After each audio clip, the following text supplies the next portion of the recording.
আসসালামু আলাইকুম। আমি উসমান হাদি। আসন্ন জাতীয় সংসদ নির্বাচনে ঢাকা ৮ আসনে স্বতন্ত্র এমপি পদপ্রার্থী। আপনারা যারা আমাকে চেনেন বা আমার ব্যাপারে কিছুটা খোঁজখবর রাখেন, দীর্ঘদিন ধরে বিভিন্ন পোস্টের কমেন্টে এবং আমাদের ইনবক্সে প্রচুর টেক্সট করেছেন অনেকে, যে অনেকেই চান ছোটবেলা থেকে এখন পর্যন্ত আমরা যেভাবে বেড়ে উঠেছি আমি এই গল্পটা শুনতে চান। বিভিন্ন শোতে, পডকাস্টে কখনো কখনো আংশিক গল্প করার সুযোগ হয়েছে, কিন্তু যেহেতু এই গল্পটা বড়, জীবনের গল্প তো একটা শোতে বা একটা সিজনেও বলা খুব কঠিন। এরপরেও যেটুকুন একান্ত বলা যায়, সিগনিফিকেন্ট গল্পগুলো, সময়গুলো, আমাদের বেড়ে ওঠার গল্প, এটা আপনাদের সাথে শেয়ার করতে চাই। এটা খুব সিরিয়াস কোনো শো না, সেটা হচ্ছে খুবই গল্পচ্ছলে জীবনের বিভিন্ন এলোমেলো গল্প করব, হয়তো সিকোয়েন্স মেনটেন করতে পারবো না। আমার ধারণা বেশ কিছু গল্পের ছোট ছোট সূত্র ধরে আপনাদের সাথে যখন রাস্তাঘাটে দেখা হবে বা অনেক বড় গল্পের সুযোগ হবে, তখন এই গল্পগুলোকে ধরে আমরা আরও লম্বা গল্প করবার সুযোগ পাবো এবং আপনাদেরও জীবনের গল্প শুনতে পাবো। কারণ ব্যক্তিগত পাঠক হিসেবে আমার লাইফের সব থেকে আমার পছন্দের জনরা হলো অটোবায়োগ্রাফি। যত মানুষ আছে, যত কবি, সাহিত্যিক, লেখক, তাদের অটোবায়োগ্রাফি পড়া আমার জন্য অত্যন্ত পছন্দের। সুতরাং আজকে আমি যে গল্পটা বলছি অটোবায়োগ্রাফির মতো করে, আশা করি আপনাদের ভালো লাগবে। আমার জন্ম 1993 সালে ঝালকাঠি জেলার নলছিটিতে, যেটা বৃহত্তর বরিশালের অংশ। আমার আব্বা আমার নলছিটি উপজেলা শহরের মাদ্রাসার ভাইস প্রিন্সিপাল ছিলেন এবং শহরের খুবই বহুল পরিচিত মসজিদ খাসমহল জামে মসজিদের ইমাম ও খতিব ছিলেন। আব্বা ইন্তেকাল করেছেন 2012-তে এবং আব্বা যখন ইন্তেকাল করেন তখন ধর্মীয় ঘরানার বাইরে অনেকগুলো সামাজিক সংগঠনের সভাপতি ছিলেন এবং আমার কমিউনিটিতে আমার আব্বা অত্যন্ত সম্মানিত একজন আলেম ছিলেন এবং যে অর্থে আমরা অ্যাক্টিভিস্ট বলি, বিভিন্ন সামাজিক অসঙ্গতি এর বিরুদ্ধে আজীবন তিনি আমার কমিউনিটির সব থেকে সোচ্চার এবং প্রতিবাদী মানুষ ছিলেন। তার নাম শরীফ মাওলানা আব্দুল হাদি। আমার উপজেলাতে যে কেউ তাকে হাদি হুজুর নামে চিনবেন আশা করি ইনশাল্লাহ। আমার মা বেঁচে আছেন, তার জন্য দোয়া চাই। আমার মা একজন হাউসওয়াইফ। মায়ের গল্প অন্য একদিন কোনোদিন বলবো, যে মা যেহেতু এখনো আছেন। আব্বার গল্প বেশি বলি এই জন্য বিভিন্ন জায়গায়, যে আব্বা নাই তো, যে যখন থাকে না তার অনুপস্থিতি বেশি টের পাওয়া যায়। এই জন্য হয়তো দেখবেন আমি কখনো সুযোগ পেলে আব্বার গল্প এই জন্য বলি, যে এছাড়া আমার ব্যক্তিগত জীবনে আব্বার ইম্প্যাক্ট ভীষণ ভীষণ প্রভাব আমার জীবনে, আমাদের ভাই বোনদের জীবনে। আমরা 6 ভাই বোন, আমি সবার ছোট। আমার সবার বড় বোন, তার হাজব্যান্ড তিনি একটি মাদ্রাসার প্রিন্সিপাল নলছিটিতেই। তারপরে আমার বড় ভাই ডক্টর মাওলানা আবু বকর সিদ্দিক। আমি ইচ্ছে করি আজকে খুব একদম খুঁটিয়ে খুঁটিয়ে বলছি, যাতে করে আপনারা আর কোনো মানে না থাকে যে এই ব্যাপারটা জানতে পারলে ভালো হতো। ডক্টর মাওলানা আবু বকর সিদ্দিক, উনি বরিশাল শহরে বাঘিয়া আলামিন কামিল মাদ্রাসার প্রিন্সিপাল এবং বাংলাদেশের অত্যন্ত কয়েকটা খুব দৃষ্টিনন্দন এবং গুরুত্বপূর্ণ মসজিদের একটি হচ্ছে বাইতুল আমান জামে মসজিদ বরিশালে, যেটা সারা বাংলাদেশ থেকে মানুষ ওখানে নামাজ পড়তে যান অনেকেই, তো সেটারও খতিব। তারপরে আমার বোন, যার বাসায় থেকে আমি, তিনি ঢাকাতেই থাকেন এবং আমার দুলাভাই একটি প্রাইভেট ফার্মে জব করেন দীর্ঘদিন ধরে। আমার এই বোনের বাসা থেকে আমি মূলত ঢাকা বিশ্ববিদ্যালয়ে পড়াশোনা করেছি। তারপরে আমার আরেকজন বোন, তিনি শিক্ষক, নলছিটিতেই থাকেন। তারপরে আমার আরেক ভাই, তিনি হচ্ছেন ইন্টারন্যাশনাল মেডিকেল ট্যুরিজম করেন, ঢাকাতেই থাকেন। এবং সর্বশেষে আমি। গল্পচ্ছলে এই জন্য বলা যে আলহামদুলিল্লাহ আমার পরিবারের যদি এক কথায় বলি, আমার পরিবারের মানে আমরা 6 ভাই বোন, আমার আব্বা আম্মা, এর বাইরে আমার নানার কথা যদি বলি, তিনি পুরো বরিশালের একজন বিখ্যাত আলেমী দ্বীন ছিলেন। দেওবন্দ থেকে উনি পড়াশোনা শেষ করে বরিশালের একটি বড় মাদ্রাসার মুহাদ্দিস ছিলেন। দক্ষিণবঙ্গে ওনার হাজার হাজার স্টুডেন্ট আছে এবং উনি খুবই সম্ভ্রান্ত একজন আলেম ছিলেন বরিশাল শহরের। আমার নানার দিকের মানে মায়ের দিকের যত আত্মীয় স্বজন, আমার বাবার দিকের, আমার দাদা বাড়ির যত আত্মীয় স্বজন, মানে আমাদের পরিবারটা পুরো একটা শিক্ষক পরিবার। এই জন্য বলা যে আমার মানে আমরা 6 ভাই বোন, আমার আব্বা, তারপরে আমার দুলা ভাইয়েরা, এরা তো ম্যাক্সিমামই টিচারের বাইরেও আমার চাচা, ফুপা, এদের প্রায় সবাই শিক্ষক।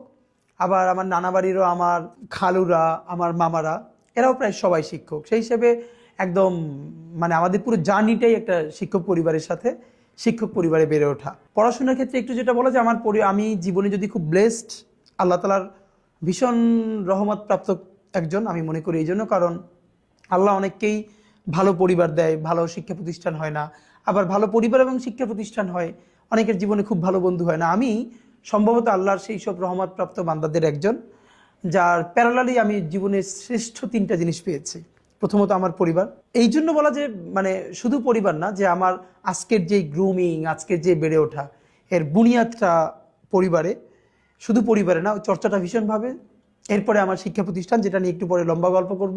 এর সাথে আমি যাদের কথা আজকে বলতে চাই, আমার বন্ধুরা। সেই ছোটবেলা থেকে আজ পর্যন্ত আমি এত ভালো বন্ধু জীবনে পেয়েছি, যারা এখন অনেকেই সারা বাংলাদেশের অনেকে ইউনিভার্সিটির টিচার, ডাক্তার, ইঞ্জিনিয়ার, বিভিন্ন জায়গায় অনেকে চাকরি বাকরি করছেন, যে যার জায়গায় খুব বেশি দেশের জন্য কন্ট্রিবিউট করছেন। তো আমার বন্ধুরা, এবং ছোটবেলা থেকে আজ পর্যন্ত যারা আমাকে ভীষণ ভীষণ ভীষণ ভালোবাসে, সাপোর্ট করে। তো যেটা আমার জীবনের সব থেকে বড় আনন্দের, আমরা বিশেষ করে ভাই বোন, আমরা সবাই, আমরা 6 ভাই বোনের মধ্যে 4 ভাই বোনই হোস্টেলে থেকে পড়াশোনা করেছি। আমারটা একটু পরে বলছি। আমার বড় ভাই, তিনি একই সাথে মাদ্রাসা থেকে কামিল পাশ করে বোর্ড স্টান করেছেন প্রতিবারে। তারপরে কুষ্টিয়া ইসলামী বিশ্ববিদ্যালয় থেকেও আবার পড়াশোনা শেষ করেছেন এবং ওখান থেকে পিএইচডি শেষ করেছেন। এবং তিনি অনার্স মাস্টার্সে ফার্স্ট ক্লাস ফার্স্ট হয়ে রাষ্ট্রপতির কাছ থেকে স্বর্ণপদক প্রাপ্ত হয়েছেন। আমার মেজো ভাই, তিনিও জগন্নাথ বিশ্ববিদ্যালয় থেকে তার ডিপার্টমেন্টে ফার্স্ট ক্লাস ফার্স্ট হয়েছেন এবং ডিনস অ্যাওয়ার্ড পেয়েছেন।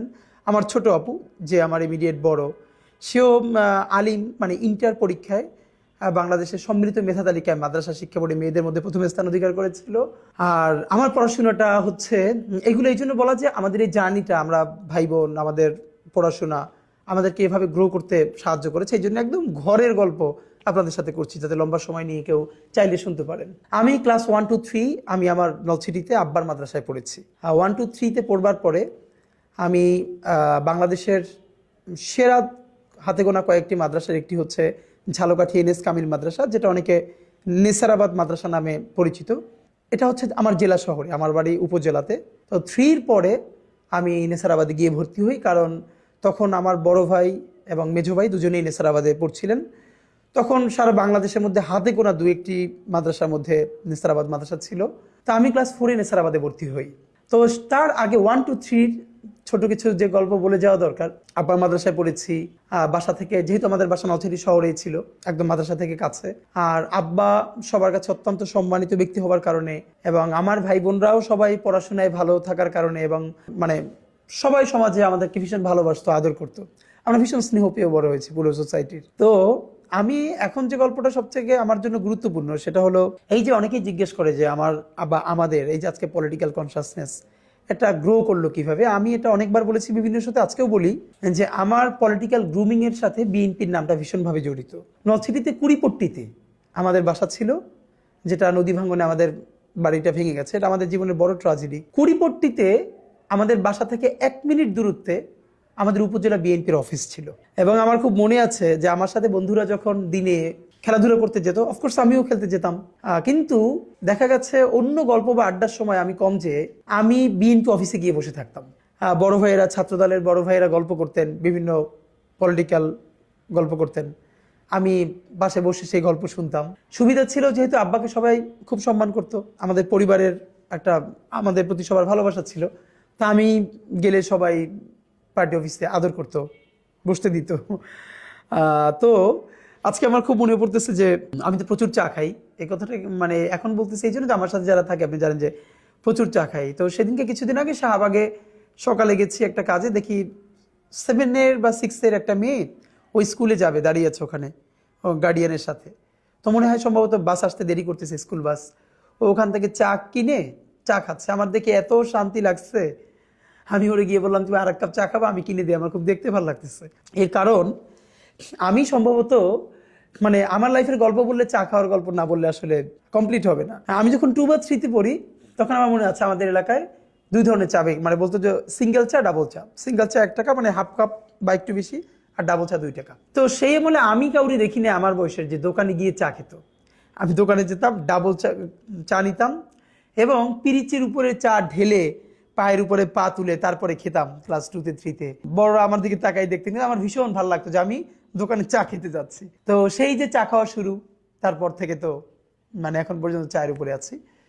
যেই গল্পটা বলা দরকার সেটা হলো যখন 2-3-তে পড়ি বিএনপির অফিসে, তখন বিএনপি বিরোধী দল, সম্ভবত 2000 সন এরকম চলে, 1999 2000 এরকম।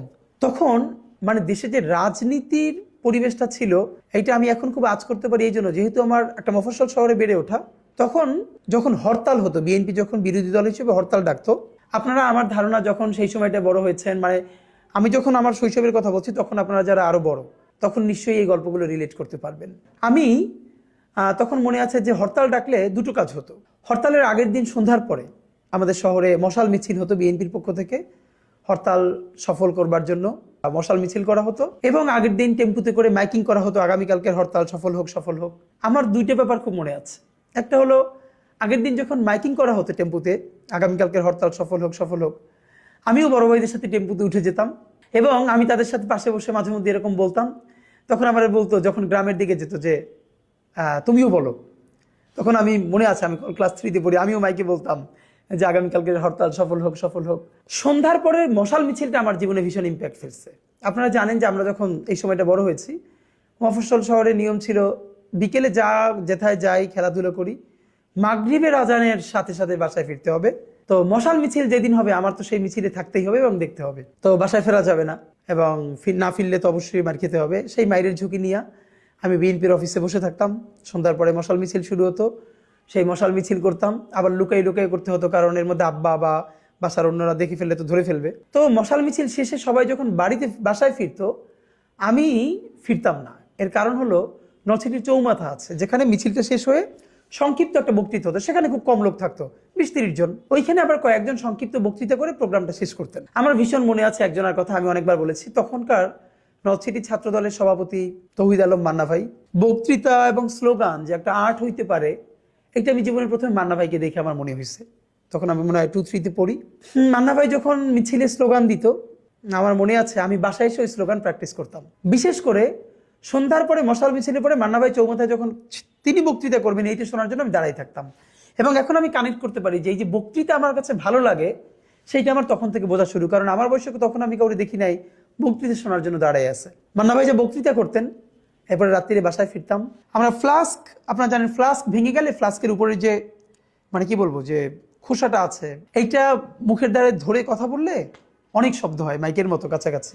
আমার মনে আছে যে আমি বাসায় ফিরে সেই মিছিল, স্লোগান, বক্তৃতা এগুলো প্র্যাকটিস করতাম। পরের দিন যখন হরতালে পিকেটিং শুরু হতো, আমাদের বাসার সামনে যে শুরু হতো, যেহেতু বিএনপি অফিসের সামনে, তারা হাঁটতো রাস্তায়, তো আমিও তাদের সাথে বের হতাম। তো এই গল্পটা আপনাদের এই জন্য বলা যে এই যে মিছিল, মিটিং, স্লোগান, মশাল মিছিল আমার বাসার পাশে বিএনপি অফিস হওয়ার ফলে আমাকে ভীষণ আন্দোলিত করেছিল। এবং এমনভাবে আন্দোলিত করেছিল, আমি যখন সম্ভবত ক্লাস 4 বা 5-এ পড়ি, তখন 2001-এর জাতীয় নির্বাচন, যে নির্বাচনের মধ্য দিয়ে বিএনপি 4 দলীয় জোট ক্ষমতায় আসে, তখন আমি সব থেকে ক্ষুদে অ্যাক্টিভিস্ট। এলাকায় বন্ধু বান্ধবদেরকে নিয়ে প্রচুর ধানের শীষের মিছিল দেই। আমাদের ওখানে তখন বিএনপির পক্ষ থেকে নির্বাচন করলেন ইসরাত সুলতানা ইলেন ভুট্টো। উনি বিএনপির প্রার্থী হলেন, ভুট্টো সাহেবের স্ত্রী। এবং উনি যখন নলছিটিতে এরকম একটা সভা করলেন, তো যেহেতু আমার এলাকার সবাই জানে যে আমি এইরকম মিছিল দেই, বক্তৃতা করি, তো আমি সেই সমাবেশে গেছি। কে যেন বলে উঠলো যে হাদি হুজুরের ছেলে, ওরে স্টেজে উঠাই দাও, ও বলবে। এবং সবাই আমার ধরে উঠাই দিল। ছোটবেলা থেকে আমার মধ্যে ভয় জিনিসটা ছিল না, এবং আমি বিএনপির ধানের শীষের জন্য একটা বড় বক্তৃতা করে ফেললাম। দুটো ব্যাপার ছিল, হাদি হুজুরের ছেলে, এই জন্য সবাই তো এমনিতেই ভালোবাসতো।